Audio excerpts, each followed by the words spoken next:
คิวรถปากเซ่นี่ก็คือคิวรถปากเซ่เด้อคิวรถปากเซ่เนาะ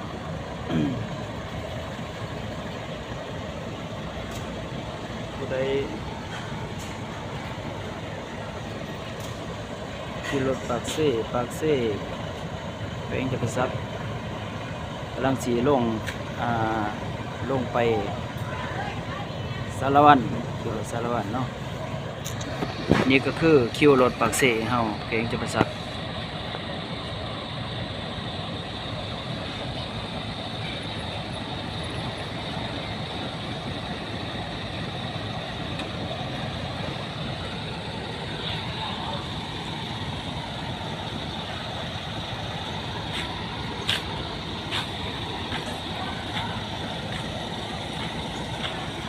คิวรถปากเซ่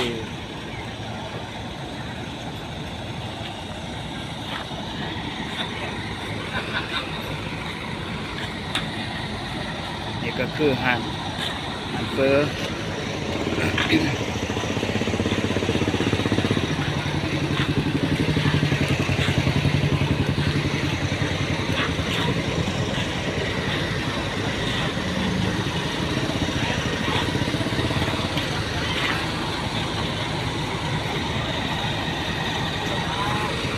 ตลาดอยู่ในคิวรถปากเซ่ตลาด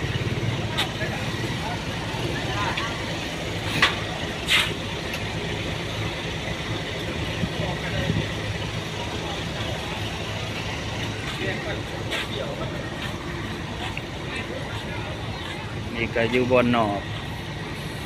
คิวนอก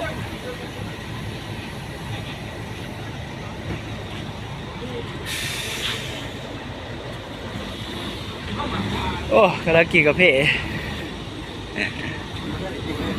บ่แต่เสาร์ว่าท่านกินเนาะ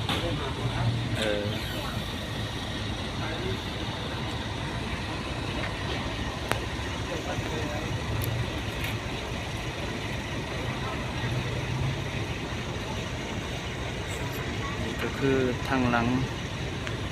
ยังคือว่าอยากให้คนไปนั่งขาโอ้คนนั่งไก่พะโล้ดีเลยเนาะโอ้ยก็คือกันลงคือกัน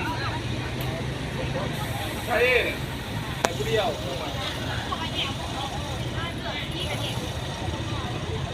บอกมันมีของกินไปมามันมองอีกมีกินรุ่นดีไงมันก็ว่ามันแข็งกว่ามาคายตัวห่านนะมันทำให้เรากินตัวใจตัวอะไร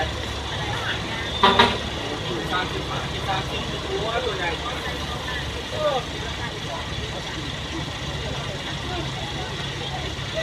ใหญ่ให้ตัวมีตัวหน่อยแม่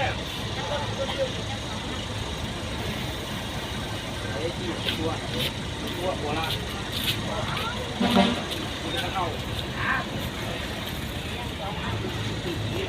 นี่ก็คือไทยเครื่องเนาะ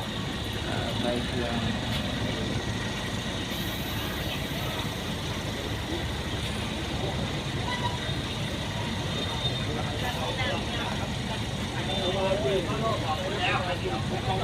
เจ้ามีเงินเจ้าเล่าเอาไปน้ำเงินเจ้ามีเงินทีผู้นี้คิดทียังไปทั้งนั้นเอาจะเอาออกมา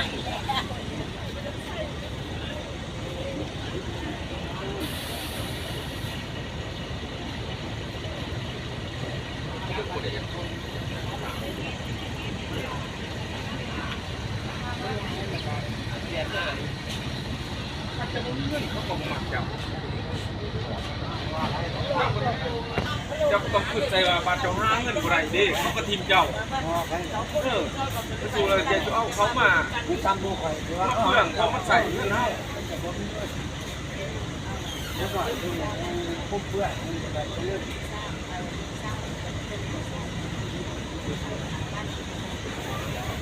อยากที่เก๋ก็แบ่งได้แบ่งเอาก็ได้ เอาละคนละ